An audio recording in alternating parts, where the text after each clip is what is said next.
Hey there, welcome to the Hot Slice Podcast. This is the podcast by Pizza Today magazine. I am your host, Denise Freer, executive editor here at Pizza Today. And with me is editor-in-chief, Jeremy White. Hey, Jeremy. Hey, Denise, how's it going? Hey, it's going great. It's kind of bleak outside, but that's all right. We're all happy and bubbly inside, so it's fine. Indeed, we are. That's great.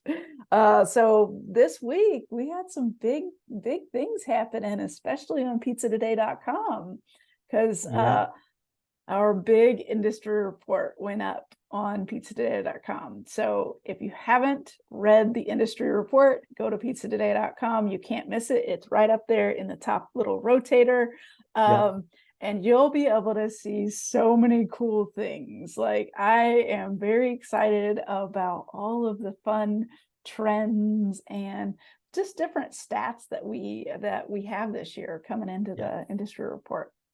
Agreed. Pizzatoday.com is definitely the place to be right now. There's just a wealth of information on the site in general, articles, recipes, everything you need. But the industry report, so much data. It's fun looking at some of the year-over-year change, the comparative data to our first industry report last year is kind of fun. But just digging deep into what we asked pizzeria operators, what they told us, it's really cool stuff. And if you own a pizzeria and you're looking to see where you stack up amongst your peers in terms of processes or sales and everything in between, it's must read information for sure. Yeah, and if you're looking for new ideas for pizza toppings, or seeing where people are spending their marketing dollars, I mean, that's always good information to see where people are putting their money. The one thing that excites me about this report is that it was dead on the first year about like what was happening. And then when you see the little small adjustments the second year, you get to see like the fluctuations. So that helps me, tells me that our survey is working, that people are giving us some great information. So no doubt. We will do a deep dive podcast right before the holiday break where you and I sit down and pour through the report and talk about some of the data that has jumped out to us and intrigued us. No doubt we'll do that. But beforehand, we wanted people to just have time to digest it themselves and read it themselves. So definitely go to pizzatoday.com. As Denise said, it's going to be on the homepage and the scroll right across the top. You're going to see it. Click on it and check it out. Absolutely. It's so fun. And then don't forget, right now, you can still register for Pizza Expo. It's our 40th anniversary, as you can see right here. It's going to be an exciting year for Pizza Expo. And probably my favorite thing that's going to happen this year is the cheese slice competition. It's new, and I'm jazzed for it. I'm ready to taste all of those cheese slices. I'm in total agreement with you. We did that in Atlantic City at Pizza Pasta Northeast Show. It was mind blowing. We talk about it. It's just Spartan ingredients, but the difference in flavors can be crazy. You can have 50 competitors and have 50 totally different tastes, textures. It's just amazing the variance that you can have when it is nothing but dough, sauce, and cheese, and that's it. Yeah. Now, if you want to register, I'm not sure if that category is closed. So you're going to have to go through the registration and find out which categories are still available for the International Pizza Challenge.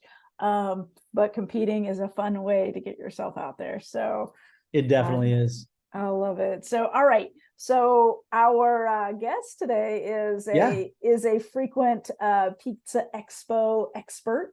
So why don't you tell us who do we have on the show today? Sure. We're going to talk to Peter Reinhart today. Peter is a professional baker. He's a baking instructor. He's a food writer. He's the author of American Pie, My Search for the Perfect Pizza, as well as Pizza Quest, my never-ending search for the perfect pizza, published roughly 20 years apart, where Peter takes an in-depth look at his ongoing struggle, let's call it, to find the perfect pizza. He, again, professional baker, professional food writer, professional speaker, a very accomplished individual, knows a ton about bread, pizza making in general, has talked at Pizza Expo for many years now, has led panel discussions, has delivered seminars on flour blends, tinkering with your dough. He's just a really, he's a great individual, fun to talk to, dynamic speaker, always full of knowledge, very personable, just a great guy to sit down and talk with about bread baking or pizza making in general. So we were very thrilled to bring him on today and learn a little bit about his past and his knowledge, tap into his knowledge, and to tease a little bit about what he's going to do at Pizza Expo 2024 in March. And this wasn't just a little conversation. We talked for so long that we're gonna break this up into two parts, because he had such great information. We had a great conversation, but it was pretty long. So what we want to do is we're going to break it up into two parts. So you'll see the next part next week, or you'll hear the next part next week. So first off, we're just going to dive right into the bread process, and then how that works into pizza, I think. Yeah, let's get him on here. Let's get part one going. And again, we'll see you next week for part two with Peter Reinhart. Performance Food Service is proud to deliver high-quality products, innovative technology, and custom operational solutions to restaurants of all sizes across the country. The flagship division of Performance Food Group, with deep roots in the restaurant industry, Performance Food Service has been the exclusive distributor of the Roma family of brands for more than 65 years. This signature relationship has allowed Performance Food Service to become a leader in the pizza and Italian segment of food service nationwide. Peter, when you first began your journey, let's say experimenting or learning with breads, pizza doughs, did you originally get into it because of pizza dough, or were you interested in baking other types of bread and then came to pizza down the line? I've always loved pizza, but it was really through the bread world that I later came into pizza, because it's just how it unfolded for me. I started making bread for fun many years ago, 40 years ago, as an amateur. I started entering like state fairs and harvest fairs and things like that, and one thing led to another. And you know what happens when somebody says, hey, you should do this professionally, you kind of like regret later, listening to them. But we did it. He said, okay, let's try it. And before you know it, we got sucked in. But I didn't know anything about, let's say, the science of bread. I knew, sometimes you have a feeling for something, and I was able to kind of figure stuff out. But it wasn't until maybe 5-6 years after I had opened my bakery that the whole artisan bread movement came into being. Now we're talking by now the early 1990s. And I was lucky enough to be on the ground floor of that and attend a lot of the early trainings and sessions and the seminars put on by international baking masters and all. And American bakers suddenly got their game elevated to a whole new level, where we didn't just know how to do it, but we knew why you do it a certain way. And we started learning the science, and the quality of bread in America started to exponentially improve everywhere. And so it was only a matter of time before that kind of leaped over, as the artisan bread community was developing more bakeries that were putting out great bread, and some of the bakeries were starting to add pizza into their mix. And then the pizza makers, who had a great intuition of how to make great tasting dough, said, hey, we want some of this action too. So there's a lot of crossover, and pizza makers, got involved in the bread world. The bread world got involved in pizza. And now I feel it's kind of like one bigger community, because everyone's working together, and what's the word, adding to the general knowledge growth, but also just helping everybody raise their game to the next level. Oh wow, that's awesome. So that's how it worked for me. I just took my bread knowledge, I started applying it to pizza doughs, and it just coincided very nicely with the fact that now within the pizza community, various regional styles began crossing over, and everybody wanted to know how to do this. I learned how to do this, but now I know how to do that. and the timing's just worked out, and it's been wonderful to kind of be along for that ride. That makes Yeah. sense. Were there specific breads that you were interested in early on when you were an amateur home baker? What specific breads were you kind of learning with? Well, the breakthrough bread for me was I always have been fascinated by bread, um, and I was working particularly on a bread. It was a harvest bread that was part of a festival, an annual Christian festival called Michaelmas, where there's a bread that's multigrain, and there was no recipe that existed for it. It was out of tradition. So I kind of decided to take on the project of learning how to create a version of that. And every year I kept, at each festival, I kept tweaking it. And over about 3 or 4 years, I got it to a place where it was coincided with me and my wife deciding to open a restaurant and building it around this particular bread. But the other breakthrough bread, so that was one category, and that's sort of what I call specialty breads, or, celebration breads. But then probably the biggest breakthrough was learning how to make a great baguette following Julia Child's 6 or 12 page, instructions in one of her books that seemed too intimidating to really do, until a friend of mine decided to do it, and his baguettes were so good that I decided to do it as well. And he gave me a photocopy of the pages he followed. I made my first baguettes using her recipe, and I was cooking at the time in a seminary for about 35 seminarians. I was doing lunches and dinners for them every day. And the first night that I put out the bread that I made, and this is in San Francisco, where good bread is around you all the time. So we never really made our own bread. We always bought it. But when I made this homemade bread and the baguettes came out, people flipped out. And that was the confirmation that I was onto something now. And that fired me up. And from that point on, it became a quest to kind of perfect that technique. Love it. Now, when you got to pizza, I'm curious, was there a light bulb kind of knowledge moment for you where you're like, oh, now I've got it. I've got where I need to go with pizza dough? Well, I would say there've been moments in which I felt like, wow, that is just taking me to another place. And it started with the bread again, because pizza dough isn't all that different from French bread dough, baguette dough.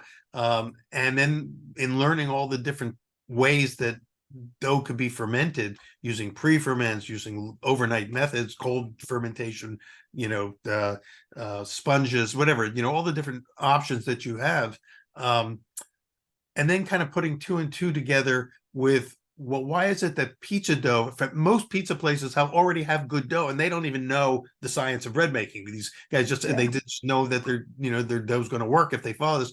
And one of the things that they had in common was with a technique that I had kind of broken through on when I visited this baker in Paris, was the use of overnight cold fermentation to improve the quality of the baguette. This guy had broken all the rules of French bread baking, where they have very set rules, kind of like the VPN rules of pizza dough, in Naples. It was like that in Paris with baguettes. You had to do the 60-2-2 method: 60% water to flour, 2% salt, 2% yeast, so many hours of fermentation, shape it, and it works. And it made a really good baguette. This guy broke all those rules. He was doing wetter doughs. He was holding the doughs overnight. He was doing this long resting periods.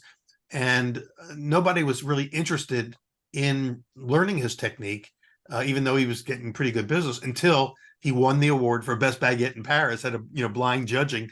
And then all of a sudden, everyone, what is he doing that we don't know? And I was fortunate enough to get to meet him, and he walked me through his bake shop, the back bakery area where he did it all, and showed me everything, because at that point not that many people were interested, so he wasn't trying to protect it or guard it or anything else.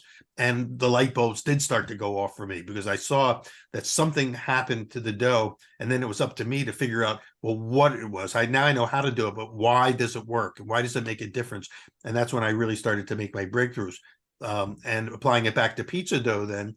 So, well, just the very fact that pizza doughs are usually made the day before at most pizzerias, that alone is a huge game changer for the dough. You could just have the same recipe that, that the baguette guy was doing in getting his baguettes out in 6 to 8 hours. And by holding them overnight, that dough is going to make a better pizza and a better baguette than the one that goes in all done in one day. And so that's when sort of this process began unfolding of finding out, number one, okay, why does it work? And then what are all the variations and options that we can do, to apply that knowledge? And again, it coincided with what we saw happening. We saw it every year at Pizza Expo. New pizzas were kind of breaking through and becoming the hot new way of doing it. Whether it was one year, the Detroit was like on the center stage, and then the Roman style, the pizza romani came in, and all of them they've been around for a while, but something's happening within the people that are making them that they're applying, whether they've learned it the way I did through going to trainings or just intuitively figured it out, that long, slow fermentation is better. Yeah. So a couple of years ago, when I saw, for instance, when I met Massimiliano Saiva at Expo, and he was doing his beautiful pizza romani long fermentation, and he was doing like a 5-day fermentation on his dough, and a very wet slack dough, and the pizzas were phenomenal. They're blowing my mind. And I thought, this has got to be the next big thing. It's taking a lot longer for that one, I think, to break through mainstream than it did for some of the others, because the technique is not easy, and it goes against most people's training. And storage, to be able to store a 5-day ferment, that I couldn't imagine what the storage looks like, and the rotation of that storage. It sounds very difficult. But again, he has this one particular style that he's perfected, and he's not necessarily looking to take it, in different directions. But one change that I have noticed, or at least when we interviewed him for one of my podcasts, I asked him if there's any variations, since I first saw his technique. And he says, well, he thinks now maybe he can do it, instead of 5 days, he could do it in 4 days. So does that one day really make a difference? And he says, I'm not sure that it makes as big a difference as I thought initially, and so there are things that, we kind of learn by doing, and other things that you can get it documented by scientific, research. But in the end, it's and we talk about this at our Tinkering with Your Dough workshops at Expo, is that there's a couple things that you can apply that are not rocket science. They're just very easy to apply tweaks that can make a huge difference from taking a dough from good to great. And that's really that's what the quest for me is how do you get from good to great? And so everything I write about, every book I do, everything that I, approach, whether it's bread or pizza, it's always trying to answer the question, what is the difference between good and great? And just asking the question starts you down I guess it throws you into a rabbit hole that you can't climb out of. Right, you can never get out. And it never does end. It's not like I go, now I've got it, because every time you think you've got it, wow, I've got something better, but is there something even better than this? And then you run into somebody who's doing something that blows your head off, and you want to know how that person got there. You had mentioned wetter doughs, and that seemingly has been the trend for the past several years, and we're seeing people experiment and push hydration levels.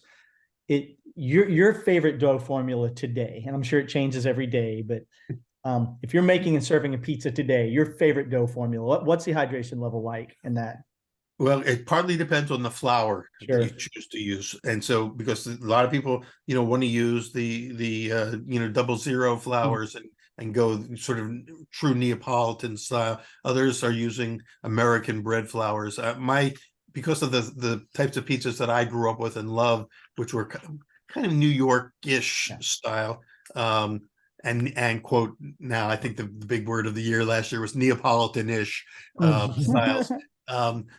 That I find that I like the texture and flavor of bread flour and the brand hardly matters. It could be King Arthur, it could be General Mills, it can be ConAgra. It doesn't matter. Bread flour at that protein level, I like it for the Neapolitan-ish style pizzas. If I'm doing trying to do a true New York style pizza, I might go with even a higher gluten flour, like General Mills All Trumps or something like that. Those are 14 or so % protein, and with those you can get a little bit more. You can stretch it, you can beat it up a little bit more. But anyway, all of them are essentially the same in terms of flour, water, salt, and yeast. Sometimes oil, sometimes no oil, but the hydration can vary. So for instance, I find if I'm using, let's say, General Mills or King Arthur, which are the two easy to find flours for home pizza makers who I write Sure. for a lot. My Neapolitan-ish style dough would be somewhere around 68% hydration. Wow.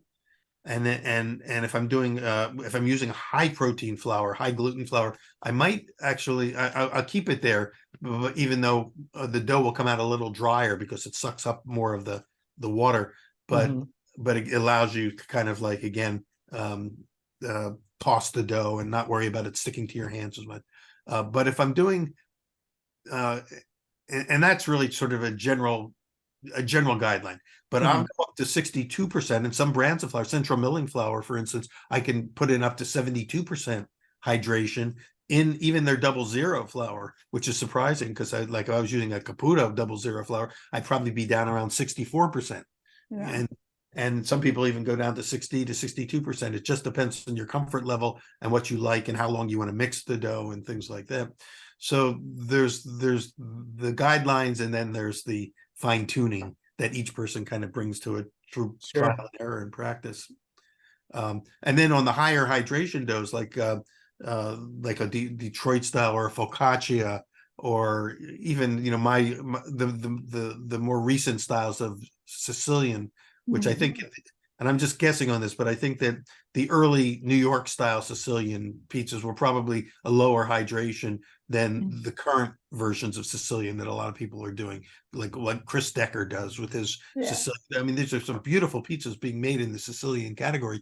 Now I work at about anywhere from 78 to 80% hydration on those, and they're real wet, and they're like ciabatta dough. They're so sticky that you have to have oil on your hands and everything to keep it from sticking to everything.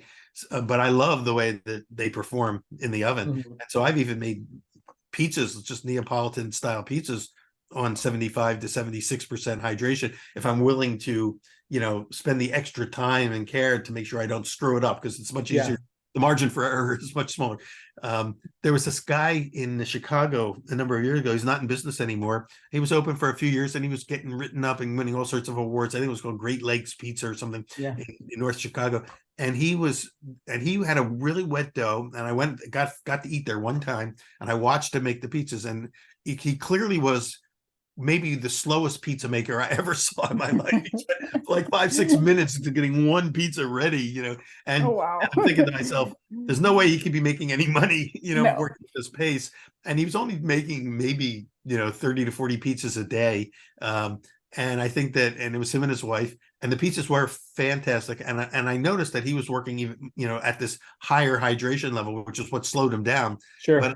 But it was what made his pizza so great. And so I started doing a lot more of that myself, because I'm not making pizza commercially. I don't have a pizzeria per se. When I consult with pizzerias and help them to try to get more water into their doughs, we're not going up to that level of hydration. But we're getting to where it does require a little bit more sensitivity to handling the dough. But anyway, unfortunately, the next time I went to Chicago, they were gone. The place was gone. And I think they just burned out. They were working just as hard as anyone else and not making any money doing it. But people love their pizzas. So hopefully they're doing something fun and creative now. I love that. Something that I think about is when I go to the show and I see Tinkering with Dough, the work, your session, is I notice how many people like line up to ask you questions. So I'm always curious, like, what's the most common question you've ever, or what's the most common question you received, and what's your favorite question that you've received? Well, the questions can vary depending on whether you're hearing them from somebody who's kind of new into the industry versus an old timer who knows a lot of it already and is maybe just looking for some confirmation of something that they've stumbled on. And so, of course, we love when people who have been doing it for a while ask a question that where they've made a breakthrough and they just want us to kind of like give them feedback, like, why is this working and why am I having success with that? And very often it has to do with hydration, and sometimes it has to do with flour choice. So, but I think that I'll focus on the sort of newbies to the pizza world. And a lot of folks, they come in, they know that the pizza world is a fun one to enter. It's a great community. I call it sort of the tribal experience of the pizza freaks, and they want to be part of it. But they don't really know that much about it. They know that it could be a profitable business if they have a good business sense and they know how to run a business. So the question they ask me is what can I do to make my dough better? And usually when you ask them, okay, what formula are you following? Very often they have a very fast moving dough, a lot of yeast, shorter fermentation times, trying to make that dough, like I'll make it in the morning and use it later that day.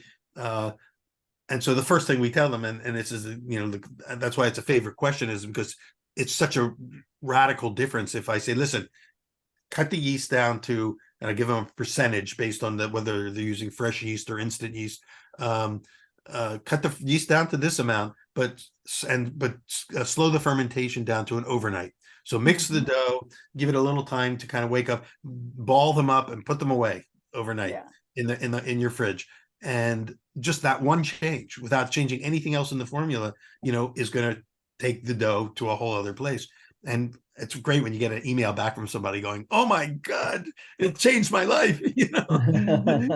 So I think that's a favorite question because of the response for those people to apply. Now, it used to be more common. I'll say, 8-10 years ago, when that question would come up a lot more. Nowadays, most people know more even when they get into it.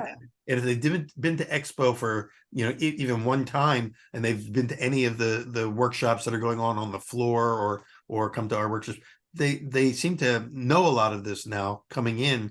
And so I'm trying to think at the most recent one at the Atlantic City Expo that we did. I'm trying to think if some questions came up that sort of indicate a new trend and a new direction. And I think that one thing that I'm seeing there that's and it's a fun question for me to dive into with them is the sourdough question. Because then you've probably seen it. You've seen how that category is exploding. And I think that it's not only exploding, I think it's an important explosion, because natural fermentation is really the final frontier of baking. And it forces, number one, it forces you to go slow, because you can't really fast proof and fast ferment a natural sourdough. You can by using yeast and sourdough, but everybody wants to do it. And I think it's going to be in some ways a ticket of entry for even existing pizzerias. It's going to be a credibility card to be able to incorporate sourdough fermentation into their mix, because it does produce, when done right, and it's not everybody can do it right, but they can learn how to. It does produce a more complex, interesting dough than yeasted fermentation. Even though you can still make a killer, pizza with just commercial yeast, you don't have to go sourdough. But I think the fascination of it, like I was saying, the rabbit hole of diving into fermentation. Once they dive in, even if they don't want to do it commercially, they still get fascinated by it, and they get sucked into wanting to know the knowledge and understanding, because it's a great metaphor for explaining how life works, because fermentation is a living process.